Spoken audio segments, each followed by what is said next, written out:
Okay, good morning. It's daytime.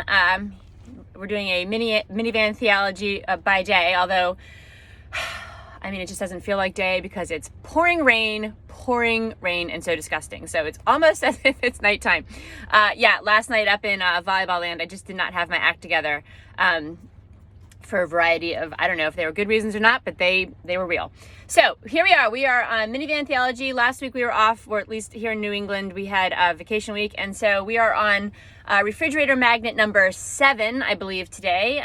We're coming into the second half of this 10-part series on verses you might find on a refrigerator magnet or a mug, as is today's example. So I want to thank my friend Lila for sending me this one in. She sent me in a photo of her mug that she drinks her coffee in every morning, and it says on it, "Count it all joy." So if you know where that's from, that's today's verse, and if you don't, it is from James chapter 1 verse 2, and of course the verse is a little bit longer than just "count it all joy," but that's the magnet, that's the mug, that's the tote bag that we often see. Count it all joy. Okay, so let's look at the verse in its entirety.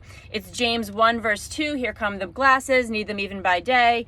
"Count it all joy, my brothers, when you meet trials of various kinds, comma, new verse, for you know that the testing of your faith produces steadfastness, and let steadfastness have its full effect, that you may be perfect and complete, lacking in nothing." Okay. Count it all joy, my brothers and sisters. I'd like to thank the ESV for always being so exact in translating brothers when we know that it meant brothers and sisters. There's a number of different ways that you've probably seen this. You've probably seen it say, "Consider it pure joy." That's the NIV version that some of you may be familiar with. The word pure is not in there, so I don't know why they threw it in there. But I do like actually the ESV version here, "Count it all joy." This is written in, like I said, the book of James. And so, you know what we're going to do here? We're going to just back up and understand who is James and what is this book. So there's a number of James in the New Testament, actually. So this can get a little confusing, and I'm not going to spend too much time on it because it doesn't really matter. But this particular James was the brother of Jesus. And he ended up... it seems like maybe he didn't really understand who Jesus was during most of his ministry, and it wasn't until after the resurrection that he actually understood the truth about Jesus and began to follow him and grow the church. But it was a fast conversion, and he became so passionate about who Jesus was and what it all meant that he actually became the leader of the church in Jerusalem. And we know that because there's a very famous meeting that happened in Jerusalem. It's called... Get ready for this. It was called the Jerusalem Council. And it's written about in Acts 15. And in Acts 15, James gives a speech sort of helping settle the debate once and for all. And you can go read it. It's a great speech because you know why? He quotes the Old Testament, which is sort of just showing this whole idea, even in the beginning, that it was one story, the Old Testament and New Testament, same story.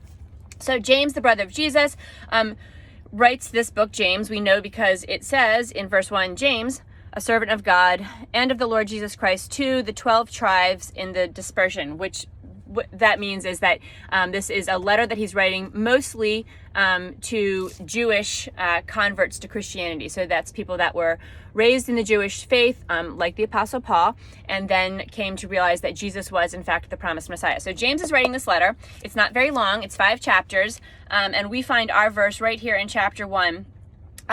James is known for being pretty direct, pretty blunt, and really doesn't mess around. Paul is known for that as well, but Paul is also extremely wordy.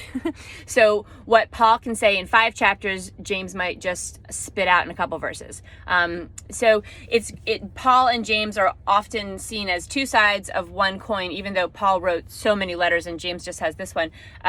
Paul focuses on the fact that we can do nothing to deserve faith, and James says that's nice, but he's got this famous line in this letter that says, "But without works, faith is dead." And so they're both true. They're saying that your life should change, and when your life changes, if you follow Jesus, we should be able to tell. So that's who James is, probably a fiery personality, just like Paul. And he's writing this letter to the Jewish Christians, and he jumps right into it. There's not like a lot of intro, and there's not a lot of context. There's just boom, count it all joy when you meet trials of various kinds. And so it's an interesting thing to think about. I think we've mentioned before in this series that you can have joy clearly in the middle of a trial, that joy is not the same thing as happiness. Now, our culture doesn't get that right at all. I'm actually, I don't know if taping, that's not the right word. I'm filming's not the right word. I'm videoing this. I'm so dated. Right now in a parking lot at a mall where during the Christmas season, they have a giant fake bush that spells out the letter J-O, and then you're supposed to be the Y, and you're supposed to be the joy. And, our culture just makes joy be about like that warm, fuzzy feeling that you get maybe at Christmas time. Or they equate it with like happiness or excitement, or like the thrill of, the Christmas decorations or the holiday. But James is saying really clearly, that you can have joy even when things are going deeply, deeply wrong. Now, the Bible talks about this a lot, actually. This is not sort of an isolated concept. And what we can learn about joy when you look at it throughout Scripture is that you can have joy while you're feeling something else. So I just have a couple examples here. My cooler that normally is my desk from my laptop, it's not in the car today, so today's desk is provided by a Salvation Army donation bag, and it's a little lower than normal. So we can have fear and joy. So something really unbelievable and potentially scary can be happening, and yet you can have joy. That Matthew 28:8 talks about the women coming to the tomb and finding it empty, and it says they hurried away from the tomb afraid yet filled with joy. So there's this, like, we don't know what's happening, everything seems completely crazy and upsetting, and where's the body, and yet they still have joy. You can be persecuted, which is similar to a trial, persecuted and have joy. Matthew 5:12, rejoice and be glad, because great is your reward in heaven, for in the same way they persecuted the prophets who were before you. So you're supposed to rejoice, and which is another version of joy, under persecution. Suffering and joy, again similar to trial, but 1 Peter, who's sort of known for his letter about suffering, says, in all of this you greatly rejoice or have joy, though now for a little while you may have to suffer grief of all kinds. So we see that joy is not something you necessarily feel, like you feel happy or you feel scared or you feel annoyed by the rain. It is a state of being. You are joyful. You are joyful. And that helps us understand a little bit how James can say, consider it or count it all joy. And the word all is, in fact, all. It's everything. It's not like except for this. No. All. Count it all joy when you meet trials of various kinds. Now, the why we get to is in the next verse, because verse 2 ends, like I said, with the comma, and then you get into verse 3 and 4. Why can you count it all as joy? For you know that the testing of your faith produces steadfastness. Now, that word steadfastness, if you have the NIV, it's endurance. If you have the New Living Translation, it's perseverance. Those are all three different, translations of the same word, and they're good translations. So it's this idea of stick-to-itiveness, staying on course, staying in your lane, just keep going forward, the steadfastness. And it's having the joy, this state of being during the trial that's going to produce this ability to endure. So if you're training as an athlete, if you're trying to build your endurance, you just have to keep doing it over and over and over, and your endurance will grow. If you don't, go out there and train, you're not going to be able to endure a longer race or whatever you're doing. And so that's why we are these trials are able to produce this endurance. Now, the next verse 4 gets to sort of the larger point, which is, and let in steadfastness, or let this endurance have its full effect. Why? So that you may become perfect and complete, lacking in nothing. Okay, well that seems like a lot, right? So perfect and complete. I don't really know what that means. I don't think I'm going to be perfect in this lifetime. So it's this concept of, we go through things in life, we go through suffering, we go through hardship. We talked about this since the very first refrigerator magnet. We've talked about how this world is broken and things are hard, and sometimes it really is a heartbreaking life that we are called to live. And yet this is saying, why? So that you can become perfect. Now, this doesn't mean, perfect here doesn't mean like this legalistic, fussy, prissy, woo, you've got it all together. That's not what it means.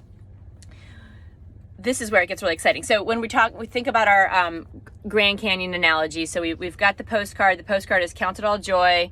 We've driven up to the Grand Canyon and we've peered over the edge a little bit. We understand that this talks about steadfastness and just sort of staying in and enduring and persevering towards a goal. But if you want to go down into the Grand Canyon, and if you don't know what I'm talking about, go back to the first one of these. You go down into the Grand Canyon and really get a sense of how big and vast it is. We have to understand what this word perfect and complete means. The idea here of perfect, complete, the word behind perfect here is teleos. It's, you might hear people talking about telos, like as it's an end. It's a fancy Greek term, but it gets put out there in our modern life, meaning like the end of things. And it doesn't mean like the end and then it's over. It means like the completion, the wholeness, so that you may become perfect and complete, lacking in nothing.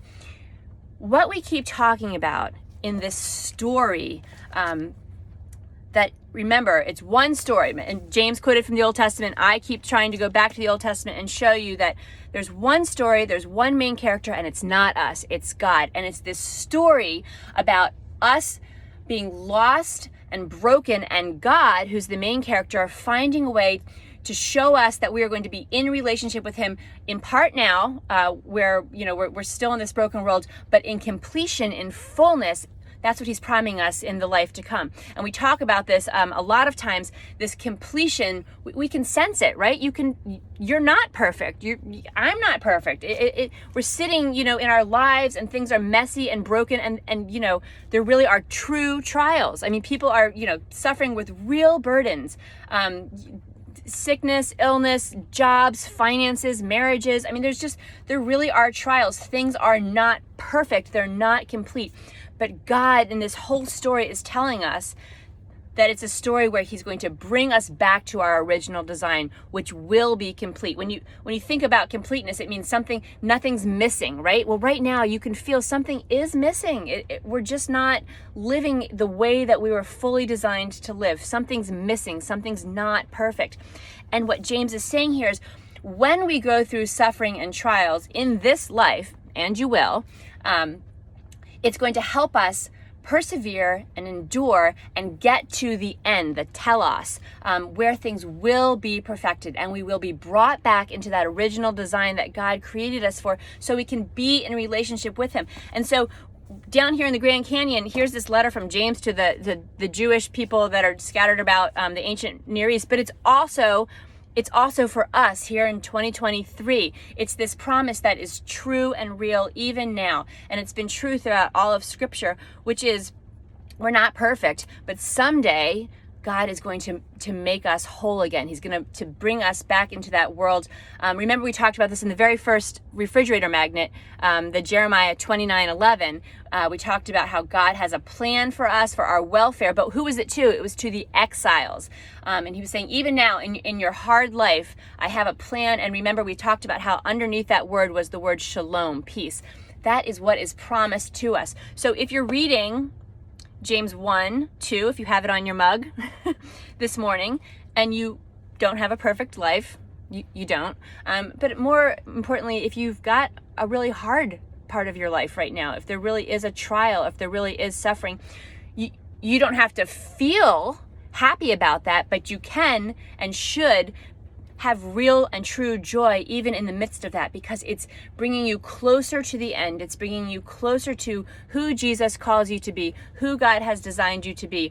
It's going to complete the part that is broken. The hole in your heart, God fills it. He gives us a new heart. And when you think about all of that and you know where you're going and you see the road ahead of you, then you can count it as all joy. So that's today's verse, James 1:2-4. Thanks, Lila, for sending it in. If you've got pictures, I've been loving getting the different verses that you guys have all been sending to me on your tote bags and your wall hangings and stuff. So that's been helpful. There are 3 more to go in this series, and then we'll kick it into the second half of this. So thanks. Enjoy your rainy day. I really have nothing else to say about that. All right. Bye.